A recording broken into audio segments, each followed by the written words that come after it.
रहे हैं ये देश है हमारा अमीश देवगन के साथ।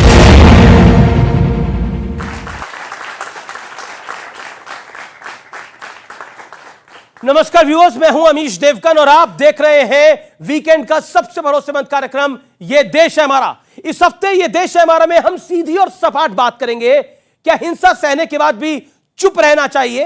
हिंसा सहो और चुप रहो, क्या यही एजेंडा हो सकता है? आज ये देश है हमारा में इसी पर होगी जनता जनार्दन के बीच से सबसे बड़ी चर्चा।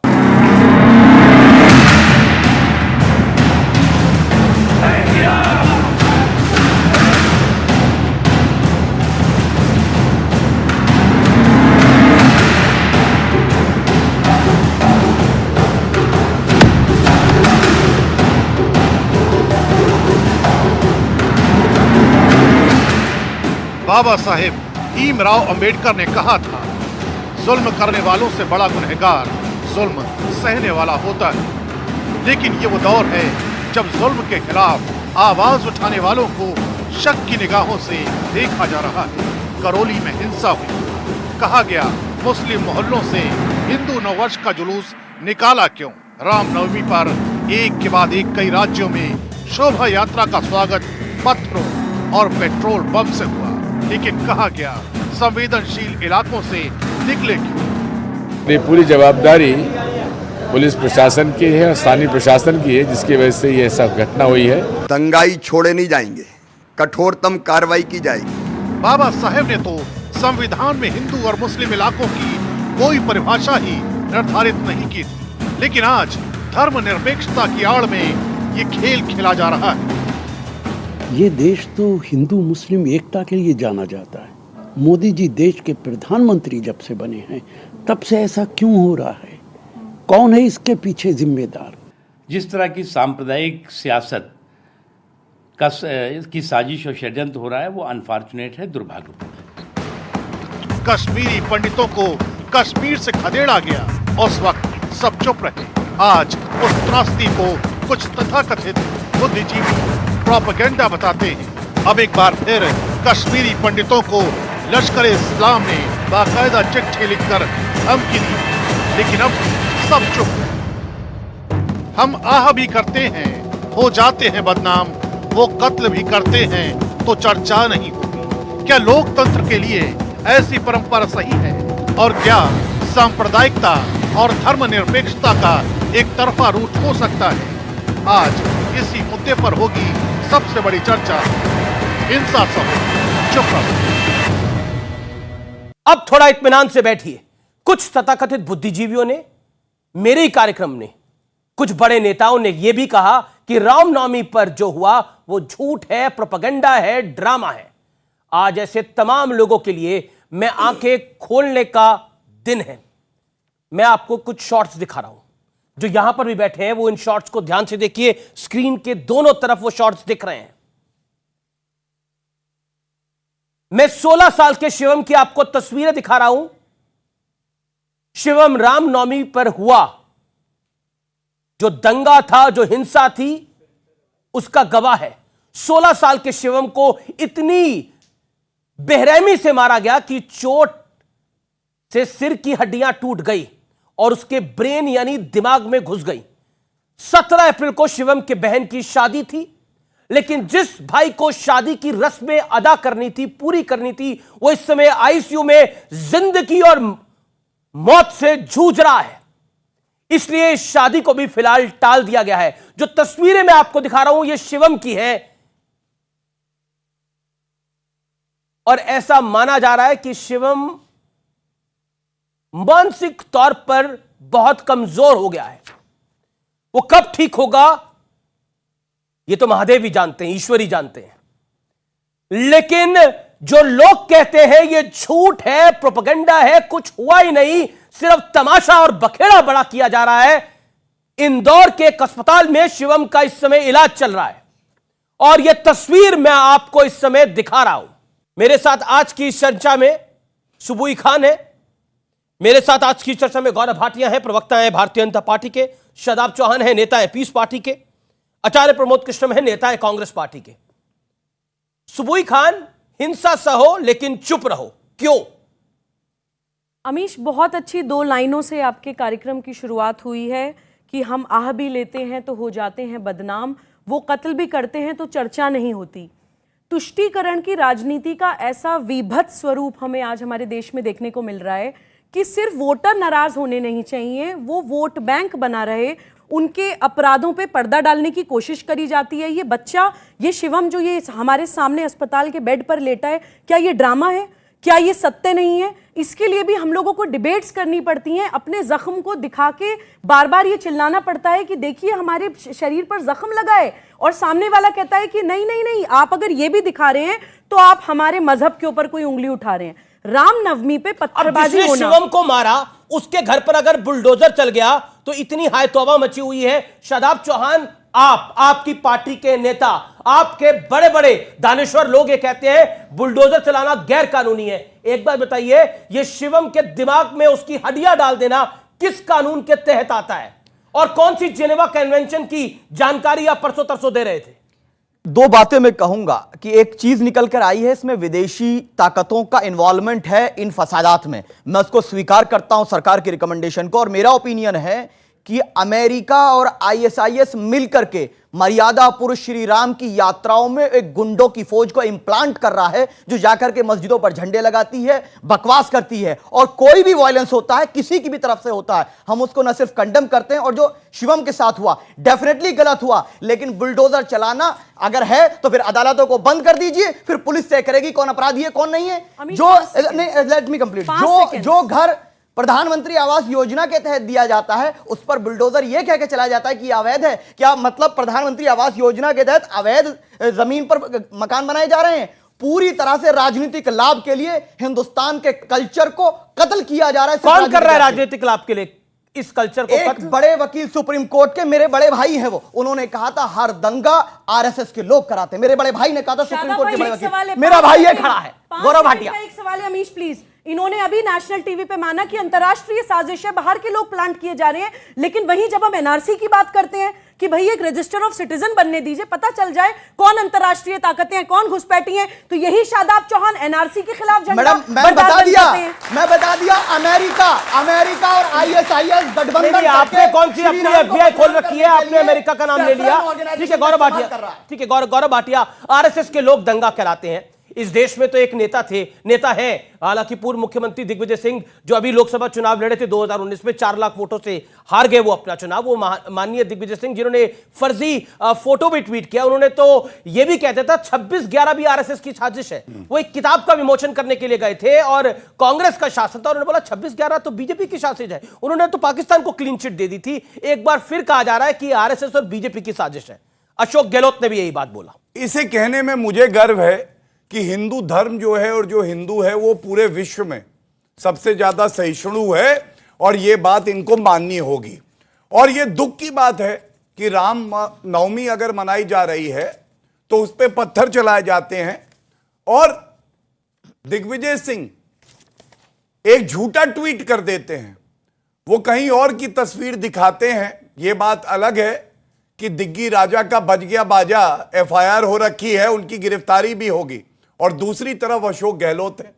अशोक गहलोत कहते हैं जो नववर्ष मनाया जा रहा था हिंदुओं का, उस पे प्रधानमंत्री जी को माफी मांगनी चाहिए। कानून व्यवस्था विषय है प्रदेश की सरकार का, लेकिन माफी नरेंद्र मोदी जी मांगे। मैं इतना ही कहूंगा अमीर जी, अगर सपोले वो होते हैं जो देश का दूध पीते हैं, आस्तीन के सांप होते हैं और फिर यहीं हमें डसते हैं, उनके ऊपर बुलडोजर ही चलाया जाएगा, उनको दूध नहीं पिलाया जाएगा। यही नया मॉडल है, और बुलडोजर जो इन लोग को आपत्ति है। लेकिन मैं आज आपसे सवाल पूछना चाहता हूं, दिल की गहराइयों से मेरा सवाल है, शिवम का क्या दोष था जिसकी बहन की शादी थी? शिवम का दोष देखिए ये था कि वो हिंदू था, और ये इसलिए है कि राहुल गांधी कहते हैं हिंदुत्व का मतलब है बोको हरम और आइसिस। मैं ये कहूंगा, मस्जिद के बाहर ये कहते भगवा नहीं लहरा सकते हैं। मैं पूछना चाहता हूं, क्या मस्जिद के बाहर की रोड जो है वो हिंदुस्तान की नहीं है? वहां भगवा भी लहराया जाएगा, ढोल भी बजाया जाएगा, नववर्ष भी मनाया जाएगा। और एक बात और, बस एक बात देखिए, यहां शादाब चौहान है, इनका ट्वीट है, क्या कहते हैं मालूम है? हमें निजामे मुस्तफा कहा इन्होंने मेरे कार्यक्रम में। निजामे मुस्तफा का मतलब है पंथ निरपेक्षता नहीं, तो फिर सपोले हुए या भारत से प्यार करने वाले नागरिक हुए, ये आप बताइए, और इनके साथ क्या होना चाहिए? जी जी जी, मैं अदालत को बंद करके आप सब पे बुलडोजर चलवा दीजिए, कल को हमारी सरकार आएगी फिर आपके ऊपर बुलडोजर चल निजामे मुस्तफा पे उत्तर दे दीजिए। हाँ बिल्कुल दे देंगे। सही है गलत है बताइए? जो जहां हलाला होता है 70 साल का बुढ़ा 18 साल की बच्ची से निकाह कर लेता है, जहां पे 4 महिलाएं शादी हो सकती है, वो सही है गलत है? भारत को बदलेंगे। आपको जिस चीज की डेफिनेशन, हाँ डेफिनेशन में बता रहा हूं। अच्छा, एक निजाम मुस्तफा का शासन चाहिए। जवाब सुन लीजिए, जवाब सुन लीजिए। तालिबान में भी तो निजाम मुस्तफा है, दोनों का जवाब। सीरिया में भी तो निजाम मुस्तफा है। नहीं, सुन लीजिए, सुन लीजिए। नहीं है संविधान, पाकिस्तान में भी निजाम मुस्तफा। जवाब सुन लीजिए, संविधान चाहिए, निजाम मुस्तफा। इस देश में रामराज, अंबेडकर राज, रोहिया राज की बात हुई है।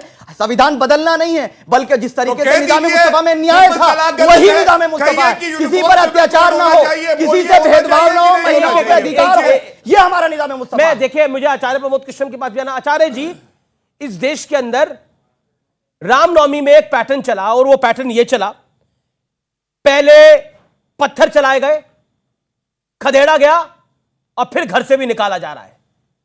लेकिन कहा यह जा रहा है कि हिंसा सहो और चुप रहो, बोलो मत, इससे हिंदू मुसलमान हो जाता है।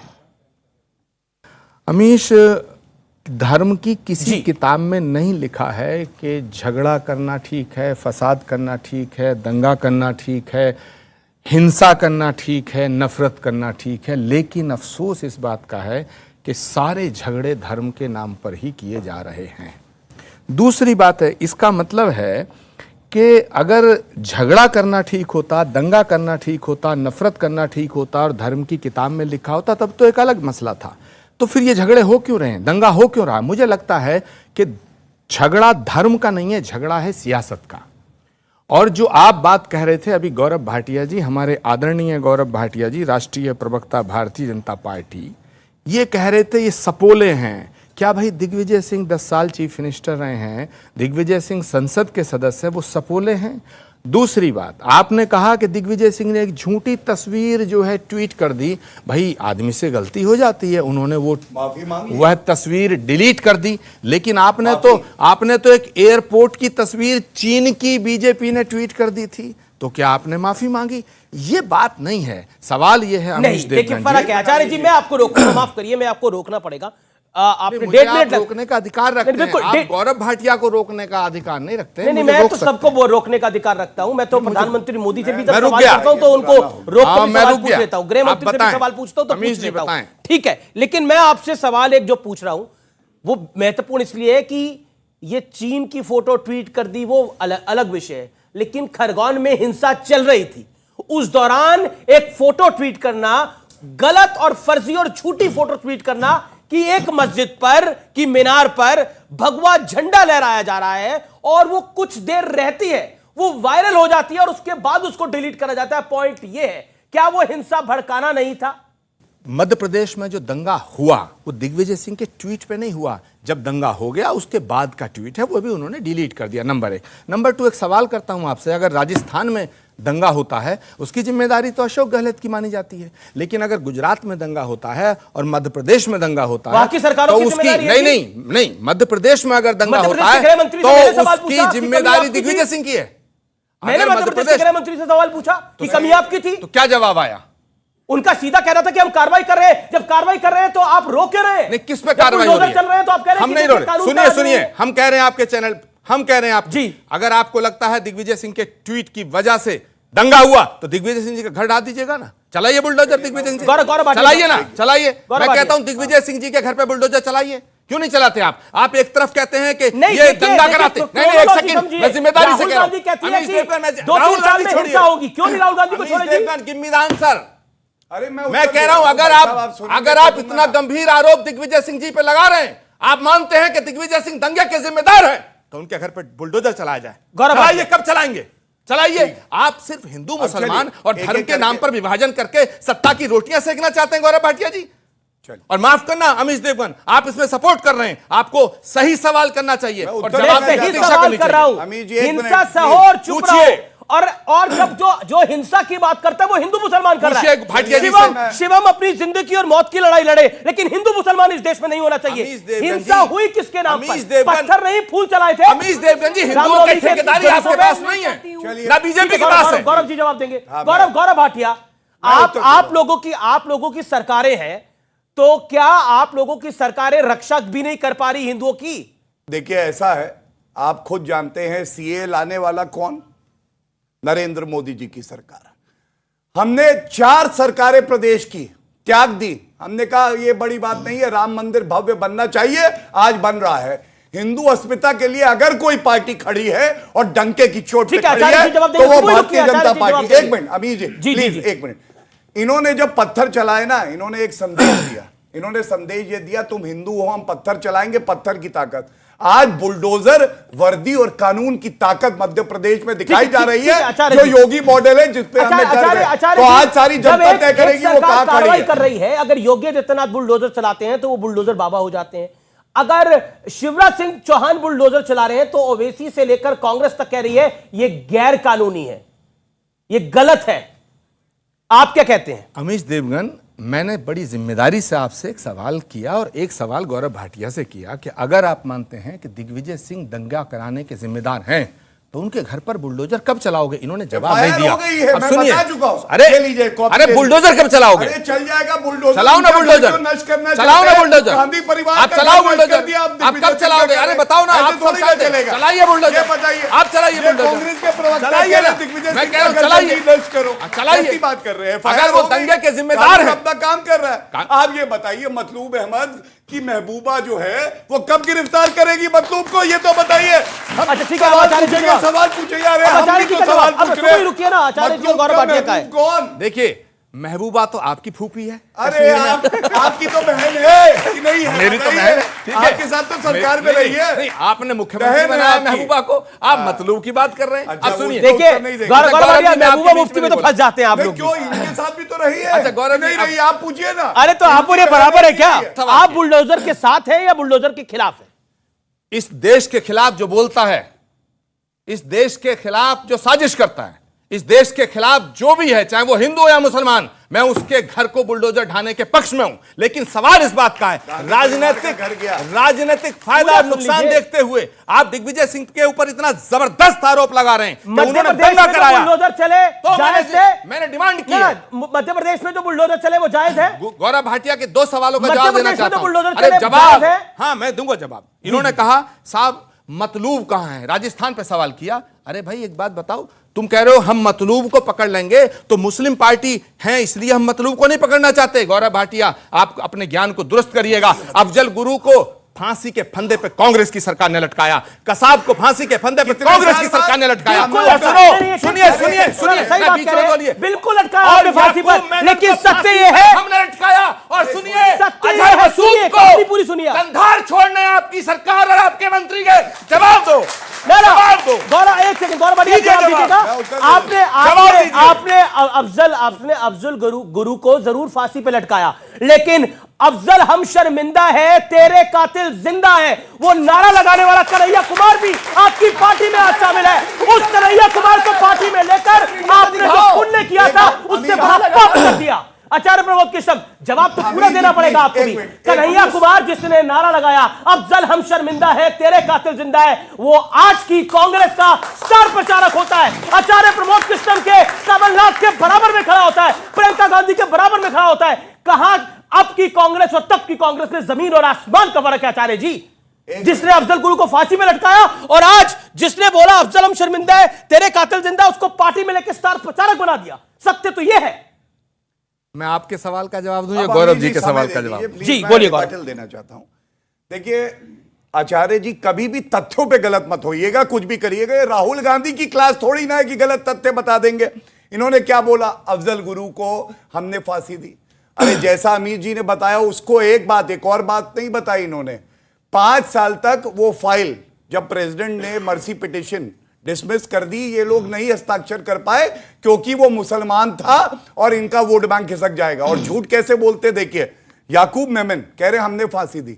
2015 में किसकी सरकार थी? याकूब मेमन की फांसी 1 हफ्ते के अंदर भारतीय जनता पार्टी की सरकार नरेंद्र मोदी जी ने दी, यहां झूठ बोल दिया, बताइए। दूसरी बात देखिए, ये एफआईआर लेके आया हूं, एफआईआर करी है, कार्रवाई हुई है दिग्विजय सिंह। ये क्या दिखाता है? दिग्विजय सिंह राजा होंगे कांग्रेस में, लेकिन एक सामान्य नागरिक है, उन पे भी कार्रवाई हो रही है, क्योंकि ये लोग चाहते हैं उन्माद फैले, हिंदू मुस्लिम आपस में लड़े, और भारतीय जनता पार्टी अब सबसे आगे है, कहीं भी उन्माद होने नहीं देगी, दंगा होने नहीं देगी, सौहार्द से हम लोग रहेंगे, ये समझ लीजिए, और जाके कह दीजिएगा अपने नेता राहुल गांधी से भी। सर, मेरा सवाल गौरव भाटिया सर से है और शादाब चौहान साहब से है। पहला सवाल यह है, गौरव भाटिया सर ने कहा कि शिवम भाई के साथ जो उसका मुझे भी दुख है कि वो एक हिंदू है। क्या भारत के अंदर मुस्लिम के साथ जो मॉब लिंचिंग होती है, क्या मुसलमान का गुनाह है कि वो मुस्लिम है? पहला सवाल तो है। और शादाब चौहान साहब से मेरा ये सवाल है कि आप हर डिबेट में अहकाम इलाही निज़ाम मुस्तफ़ा की बात करते हैं, मैं आपसे जानना चाहता हूं कि अहकाम इलाही निज़ाम मुस्तफ़ा की डेफिनेशन क्या है एक मुस्लिम होने के नाते? ओके, बड़ा अच्छे सवाल है दोनों। गौरव भाटिया, पहले आप जवाब दे दीजिए, 40 सेकंड में जवाब, क्विक रिप्लाई। शिवम हमारा भाई है, और अगर उसकी जगह कोई भी होता, वो मुस्लिम होता, सिख होता, ईसाई होता, जो हुआ वो गलत हुआ। मैंने एक बार भी नहीं कहा वो हिंदू है इसलिए दुख है। अच्छा चुप हो जाइए, अब सुन लीजिए प्लीज। दूसरी बात मैं ये कह रहा हूं, ये देश डॉक्टर एपीजे अब्दुल कलाम को राष्ट्रपति बनाता है, अब्दुल हमीद को परमवीर चक्र देता है, लेकिन अगर आप बुरहान वानी के जनाजे में जाएंगे और बुरहान वानी बनेंगे तो एक ही सबक है कि ढेर हो जाएंगे आर्मी की गोलियों से। अब आपका शादाब जवाब हमीद बनेंगे या बुरहान वानी बनेंगे? ठीक है शादाब चौहान, पहले तो मैं बताऊं, पहले इनके सवाल का जवाब। क्लियर स्टैंड है हम लोग का कि निजाम मुस्तफा का मतलब किसी पर अत्याचार नहीं है, जबरदस्ती नहीं है, जस्टिस होना चाहिए, और कोई किसी गौरव भाटिया जवाब सुन लीजिए ना। अरे सुन, नहीं आप ट्विस्ट नहीं कर सकते, गौरव आप ट्विस्ट नहीं कर पाएंगे, आप कितना भी ट्विस्ट करने की कोशिश कर ले नहीं कर पाएंगे, आप नहीं कर पाएंगे, आप नहीं कर पाएंगे। आप ये बोल रहे हैं, बात को बोले, सुबुई खान जवाब देना चाहती है, आप बोलिए। क्या ये सवाल करके आप ये कहना चाह रहे हैं कि जो लोग राम राज की बात कर रहे थे वो संविधान खत्म करना चाहते थे, जो लोहिया राज गांधीवाद की बात कर रहे थे वो निजाम मुस्तफा का मतलब क्या है? निजाम मुस्तफा का मतलब है क्या है, बोलिए? वो रूल ऑफ लॉ जिसमें कोई डिस्क्रिमिनेशन किसी भी सुबुई खान, निजाम मुस्तफा का मतलब क्या है? अच्छा एक सेकंड, देखिए अब आपने अपनी डेफिनेशन दी, अब एक लॉयर से ले लेते हैं डेफिनेशन, न्यूट्रल पैनलिस्ट है ये तो। ओके बोलिए। अमीश, मैं दो बातें बोलना चाहती हूँ। एक तरफ तो ये बोल रहे हैं निजाम मुस्तफा का मतलब है कि एक आइडियल स्टेट, एक आदर्श जगह, तो राम राज्य इनको सांप्रदायिक और कट्टर क्यों लग जाता है? पहला मेरा इनसे ये सवाल है। दूसरी बात, निजाम मुस्तफा बिल्कुल क्लियर है शादाब भाई कि प्रॉफिट मोहम्मद सल्लल्लाहु अलैहि वसल्लम की वफात के बाद उन इस्लाम को इस्तेमाल करके जो आक्रांता इस्लामिक स्टेट बनाने के लिए निकले थे, तलवार की नोक पर एक स्टेट क्राफ्ट की तरह इस्लाम को इस्तेमाल किया, इस्लामिक स्टेट निजाम मुस्तफा है।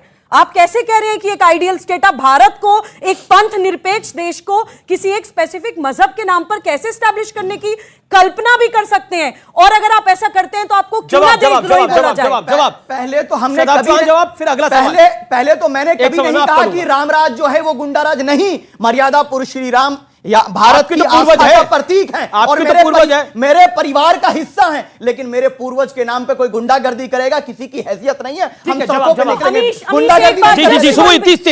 अगर ये लॉजिक है तो सबसे पहले जैश-ए मोहम्मद को कंडेम करिए। अरे हमारा पैगंबर मोहम्मद के नाम पर एक आतंकी संगठन चलता है, हमारा कोई मतलब नहीं, हमारा हिंदुस्तान से हिंदुस्तान से मतलब है हमारा। वक्त ब्रेक का है, आप देख रहे हैं ये देश है हमारा। ये कब होंगे जब केवल हिंदू पिटता रहेगा, हिंदू लूटता रहेगा, हिंदू मरता रहेगा, राम राम कहना पड़ेगा, टोपी वाले को राम बोलना पड़ेगा, ये क्या नारे लगाए जा रहे हैं? इससे मोहब्बत पैदा होगी?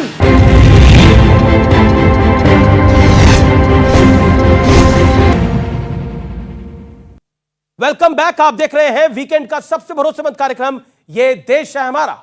इन्होंने अभी क्या कहा, जैश ए मोहम्मद से क्या मतलब है? पहली बात तो जैश ए मोहम्मद भारत को नुकसान करती है तो कंडेम ही नहीं करेंगे, खत्म कर देंगे, ठोक देंगे। अरे एक मिनट, अरे फिर सबूत भी मांगोगे। दूसरी बात, एक मिनट, तालिबान तो बाहर है, तालिबान से इनका क्या मतलब है? इनका ट्वीट है, कह रहे तालिबान की हुकूमत कायम हुई, मुबारकबाद, निजाम मुस्तफा होगा। तालिबान तो बाहर है, उसके लिए ये मुबारकबाद गए भी थे मिलने के लिए। पर ये हमने कहा गए क्यों नहीं? किस फ्लाइट से जा रहे तालिबान? एक सेकंड, किस फ्लाइट से? किस फ्लाइट? हाँ मैंने पढ़ा हुआ है, मैंने पढ़ा हुआ है। अच्छा एक बताइए, किस फ्लाइट से जा रहे हैं तालिबान? फिर वापस वापस आने की व्यवस्था तो गौरव भाटिया को ही करनी पड़ेगी। नहीं, दोनों साथ चलेंगे ना। है बड़ा भाई साथ चलेंगे, मन नहीं है जाने का। यहाँ पर मुझे मन नहीं है तालिबान को जाना चाहता है क्या? अमीश, मुझे आज एक चीज का बहुत दुख हो रहा है। राम नवमी पर श्री राम, मर्यादा पुरुषोत्तम राम, जो हमारे देश के आदर्श हैं, जो हमारे देश के नेशनल एथोस को रिप्रेजेंट करते हैं, संविधान में उनकी तस्वीर है, राम नवमी पे पत्थरबाजी हो रही है। हम लोग यहाँ पे शिवराज चौहान जी या फिर दिग्विजय सिंह जी, कांग्रेस, बीजेपी, राजनीतिक बहस में पड़ रहे हैं। मेरा ये सवाल है आपसे प्रमोद कृष्णन जी, आप आदरणीय हैं, आप महंत हैं, अगर गुस्ताखे रसूल की एक ही सजा सरतन से जुदा है, तो गुस्ताखे राम की क्या सजा होनी चाहिए इस देश में?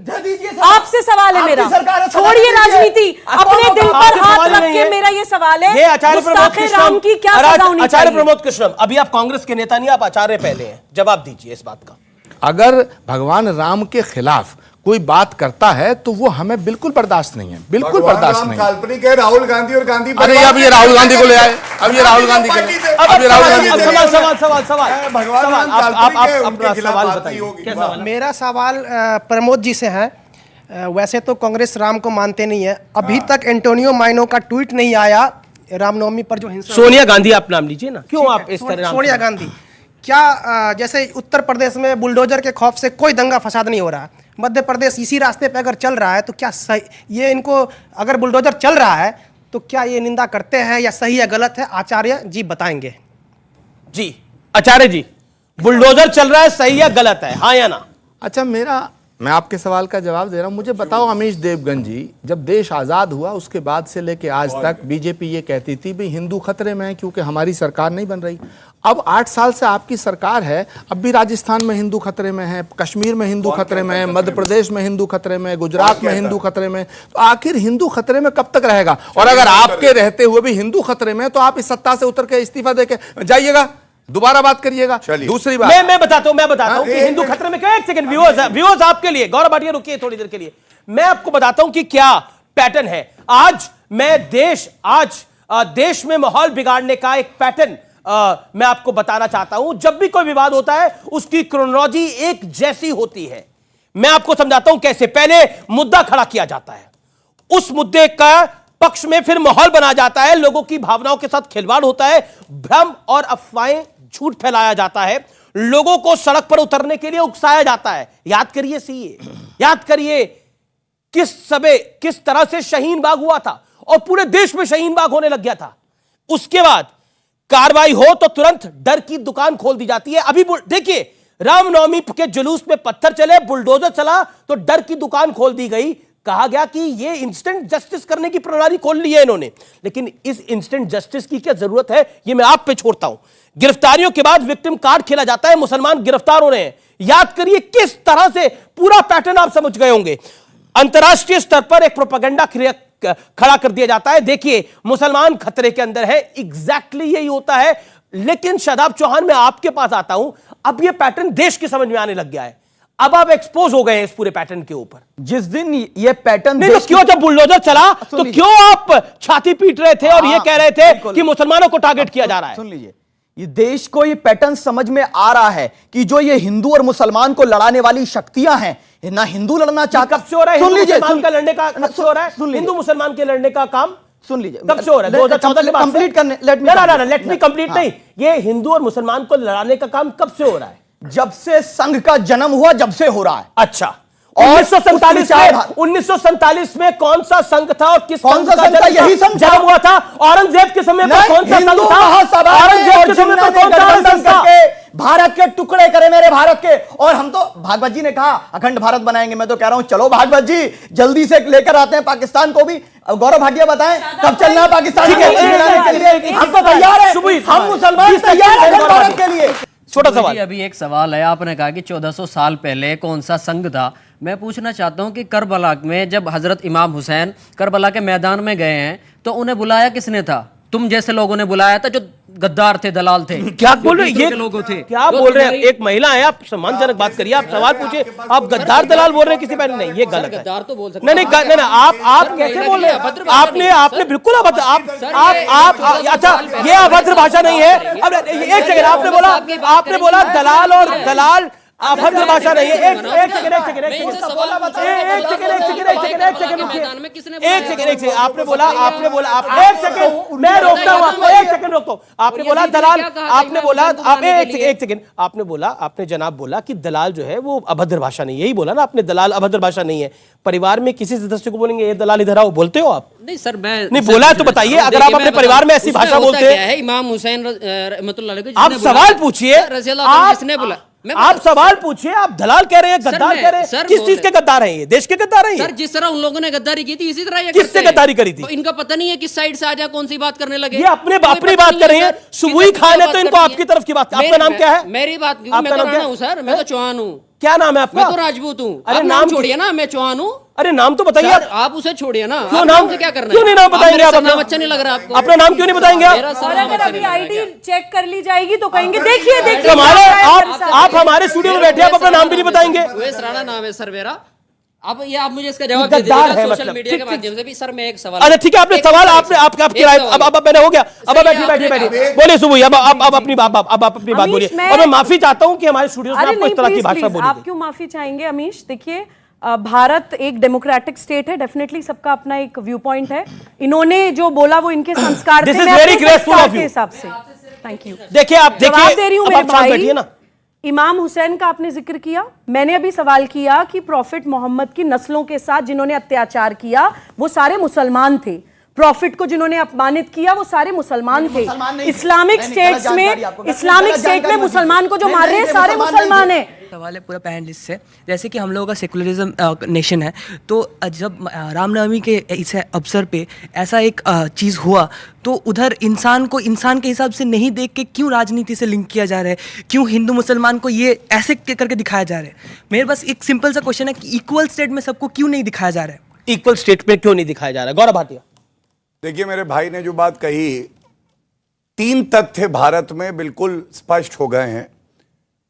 पहला, गंगा जमनी तहजीब इधर से आता है। गंगा जमनी ये कब तक है? जब अगर रमजान में या ताजिया जा रहे हो और मंदिर बंद हो जाए तो गंगा जमनी तहजीब है। अगर मस्जिद के बाहर कोई रामनवमी बना ले तो पत्थर मारो, तब गंगा जमनी तहजीब नहीं है। दूसरा, आतंकवाद का धर्म नहीं होता मेरे भाई, लेकिन अगर मुस्लिम आतंकवादी निकले और सजा हो जाए, अफजल गुरु, याकूब मेमन, तो ये लोग कूदने लगते हैं, भैया देखो धर्म को मेरे खतरा है, लोकतंत्र खतरे में आ गया।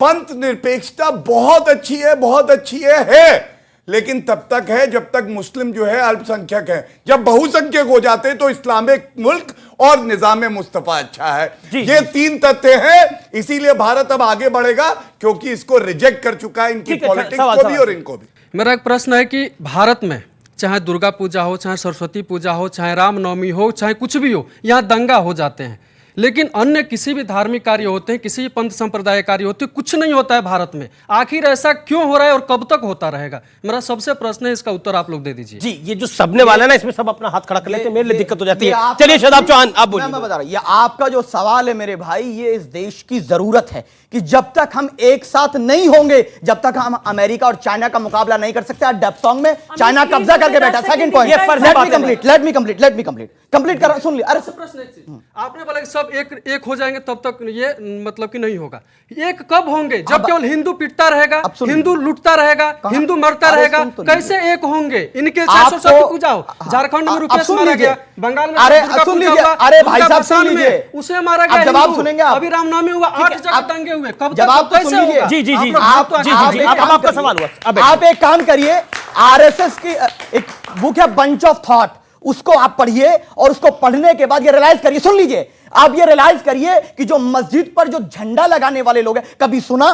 पिछले 10 सालों की बात कर रहा हूं, कांग्रेस भी रही, भाजपा भी रही, कि किसी मुसलमान ने मंदिर में जाकर झंडा लगाया? अगर लगाया है हम उसका कंडेम करेंगे, लेकिन कोई कंडेम किया? जो नहीं राम का वो हराम का, राम राम कहना पड़ेगा, टोपी वाले को राम बोलना पड़ेगा। ये क्या नारे लगाए जा रहे हैं? इससे मोहब्बत पैदा होगी? एक मिनट नहीं, ये कह रहे झंडा कहां बनाया बताओ? हर जगह, नाम बताओ। अरे भैया नाम बताओ, अदालत है ना, आप अदालत है, जाइए अदालत को, जाइए अदालत को। नहीं, आप जिस दुकान से पढ़ के आए हैं उसमें मान्यता नहीं है। आप जहां पढ़ के आए वो मान्यता नहीं है। वहां रावण रूपी राज समाज है और ये आचार्य लगा रहे हैं। अच्छी आप अपनी बात करें। आचार्य भी खराब है, मैं भी खराब हूँ, हम दोनों देशद्रोही हैं। सिर्फ एक देशभक्त है, वहां पे नरेंद्र मोदी है। अभी कश्मीर में मस्जिद नमाज वहां पे फिर से स्वीकृति दी गई, वहां से नारे लगाए गए आजादी चाहिए मस्जिद से। ये मस्जिद है या आतंकवादियों का अड्डा, ये बताइए। चलेंगे बोलिए, देश के खिलाफ, देश के खिलाफ अब जवाब सुनिए, मैं सुनूंगा। अब वो मुझे उम्मीद है कि वही तालियां दोबारा बजेंगी अगर इक्वल है तो। अगर कोई मस्जिद में खड़े रह करके हमारे देश के विभाजन की बात करता है तो हम उसको कंडम करते हैं। हम लोग सावरकर का समर्थन नहीं करते। चलिए सुनो शताब्दी, कुतुब मीनार वहां पे सावरकर एंड कसाब, हाँ इक्वल है मेरे लिए इक्वल है। नहीं अब आपकी मर्जी है, मेरे लिए नहीं, मेरे लिए दोनों सावरकर देश प्रेमी था, उसने भी मेरे सावरकर देश प्रेमी था, सावरकर गद्दार था। नहीं ये देखिए, ये बहुत गलत बात आप कर रहे हैं। माफी मांगा अंग्रेजों से, दैट इज द प्रॉब्लम। नहीं बिल्कुल, जो सावरकर को नहीं समझा वो हिंदुस्तान को नहीं समझा। कोर्ट के वकील खड़े, सावरकर जी के लिए ये जो कह रहे हैं ना, उनके पैरों की धूल नहीं है ये लोग। सावरकर जी के लिए वीर अब्दुल हमीद की धूल है। सुनो हाँ, वीर अब्दुल हमीद वाले एक हफ्ते के लिए अंडमान निकोबार सजाए काला पानी पैक करके भेजिए, मुस्कुराइए मत। मेरा सवाल है सभी पैनलिस्ट से, सभी मत एक से पूछिए। नहीं सभी से ही, अच्छा सभी खड़े हैं। मेरा सवाल सर इसलिए है सभी से कि यहाँ आके जिस तरह की डिबेट होती है, गंदगी पे जब आप बरछी टंडी मारोगे तो दूर तक फैलेगी। मेरे देश में हर राजनीतिक पार्टियां यही करती हैं कि वो गंदगी को उछालती हैं, ना कि उसको दबाती हैं, ना उसमें इंसाफ का। क्या गंदगी क्या है? गंदगी जो दंगे होते हैं, वो मुस्लिम की तरफ से हो, वो हिंदू की तरफ से, जो भी राइट्स होते हैं, सरकार का काम होता है, जो सरकार होती है देश में, कि उस दंगे को उसे कंडेम करे और जो कर रहे हैं उनको सजाएं दे, भले ही वो हिंदू या मुस्लिम। मतलब उसकी चर्चा नहीं होनी चाहिए। मैं ये कह रहा हूं उस पे बात नहीं, मैं ये कह रहा हूं दिखाया जाना चाहिए। यहां सिर्फ दिखाया जाता है, काम नहीं होता, ये सच्चाई। अच्छा, मतलब दिखाना नहीं चाहिए आपको लगता है? उसे खत्म करना चाहिए, दिखाना नहीं चाहिए। जैसे 1990 में कश्मीरी पंडितों को निकाला गया, दिखाया नहीं गया, वैसे चुप हो जाना चाहिए। चुप नहीं। देखिए भाई साहब, आपकी फीलिंग्स का मैं पूरा सम्मान करती हूं, लेकिन गंगा जमुनी तहजीब के चक्कर में आप गंदगी को ब्रश अंडर द कारपेट, यानी कालीन के नीचे गंदगी नहीं कर सकते। आपको एक बार कालीन उठा के वो गंदगी देखनी पड़ेगी, उसको साफ करना पड़ेगा। अभी एक भाई साहब ने मॉब लिंचिंग की बात करी, पूरे सम्मान के साथ मैं आपको कहती हूं, मैं कहती हूं किसी मुसलमान बच्चे के साथ कोई अपराध होता है, गलत है, और आईपीसी की धाराओं के तहत सजा भी दी जाती है, जेल में भी डाला जाता है। लेकिन देश को लिंचिस्तान बोल देना, उसको मॉब लिंचिंग का नाम दे देना, क्या इस देश में मुसलमान गृह मंत्री नहीं रहे, एजुकेशन मिनिस्टर नहीं रहे, क्रिकेट टीम के कैप्टन नहीं रहे, बॉलीवुड पे मुसलमानों ने राज नहीं किया, या वाइस प्रेसिडेंट नहीं रहे? इस पैनल में भी 2 मुसलमान बैठे। मुझे लगता है कि आज सोल्यूशन पे बात करनी बड़ी आवश्यक है और उसकी बात होनी चाहिए। क्या सोल्यूशन है? क्या बुलडोजर चलाना सोल्यूशन है? क्या सख्त कानून सोल्यूशन है? क्या माहौल बिगाड़ने के पैटर्न को ध्वस्त करना बड़ा जरूरी है? क्या बुलडोजर वाली इंस्टेंट कार्रवाई जरूरी है? क्या वही एक नतीजा हो सकता है, वही एक सोल्यूशन हो सकता है?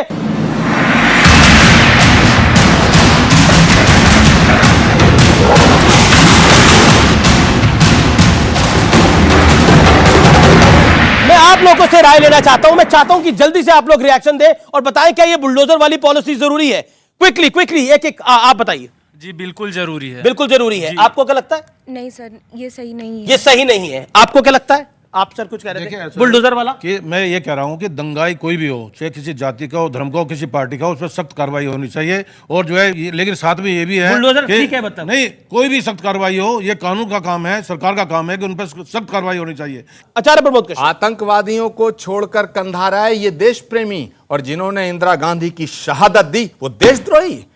और सुनिए, हाँ सुनाइए, बुरहान वानी को, आतंकवादियों को जो शहीद कहने वाली महबूबा मुफ्ती उसे मुख्यमंत्री बनाए, जिन्होंने ये देश प्रेमी, और जिन्होंने राजीव गांधी की लाश के टुकड़े भी ने, वो देश के गद्दार। और दूसरा सुनिए, राम के नाम पर सत्ता में आए आप, ये राम भक्त, और जिन्होंने राम का ताला खुलवाया, जिन्होंने राम का शिलान्यास कराया राम मंदिर का, वो राम के खिलाफ। भगवान राम काल्पनिक है, कांग्रेस पार्टी।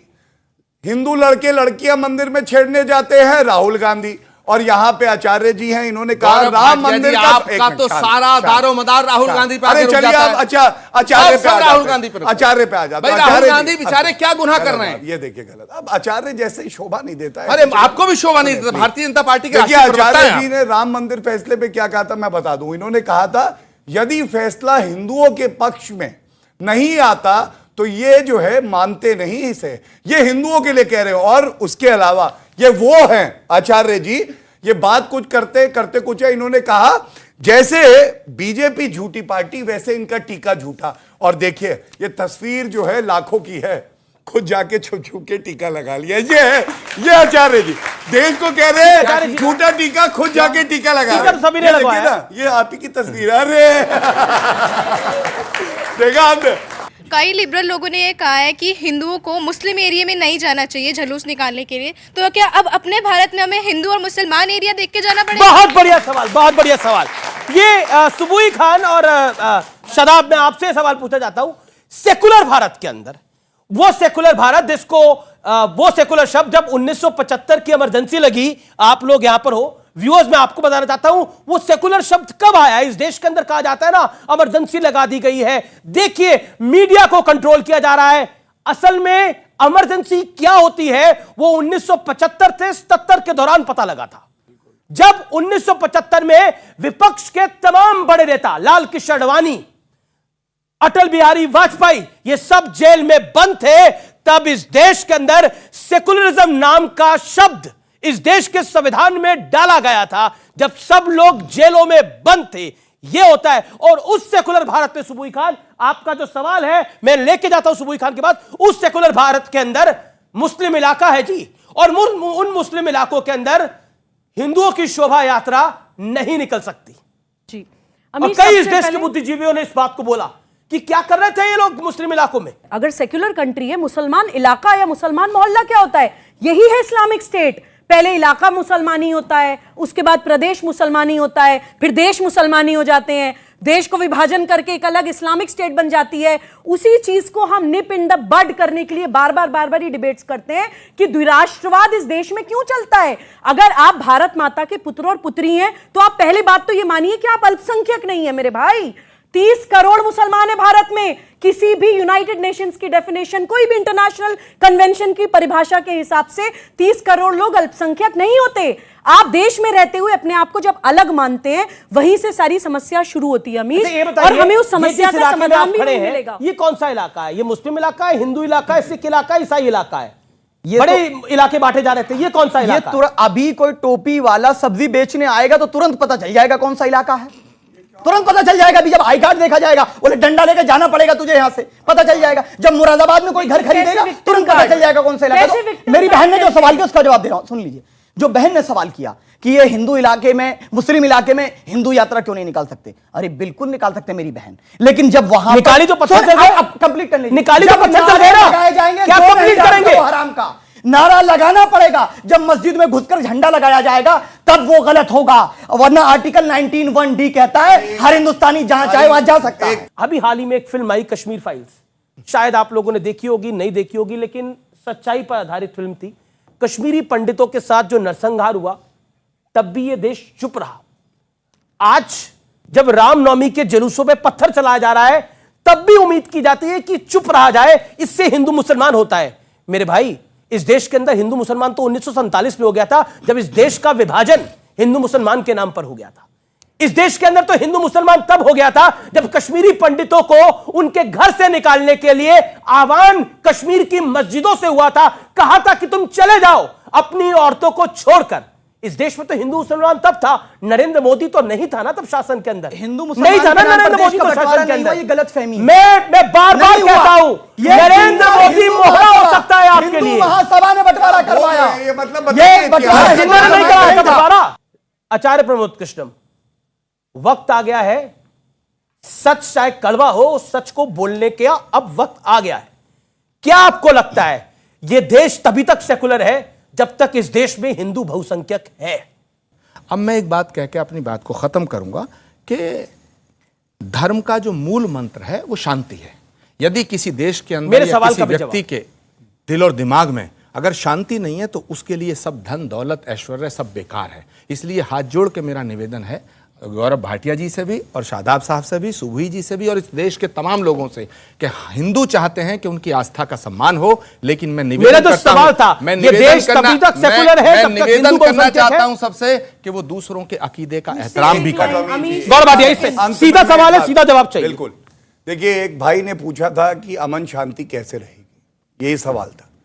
मैं एक ही लाइन में अर्ज कर दूं, ये अमन शांति तभी रहेगी जब आप रोहिंग्या के लिए नहीं रोएंगे, आप कश्मीरी पंडितों के लिए रोएंगे जो आपके भाई बहन हैं, नागरिक हैं। और दूसरी बात, आप अफजल गुरु की चिंता छोड़ दे कि वो मुसलमान है, आप चिंता उन परिवारों की करिए जिन्होंने अपना परिजन खोया है और वो दर्द में क्योंकि वो भारतीय है। हिंदुस्तान बदल रहा है और आगे बदलता रहेगा, आप रोक नहीं सकते हैं। Okay, Subuhi Khan 10 second.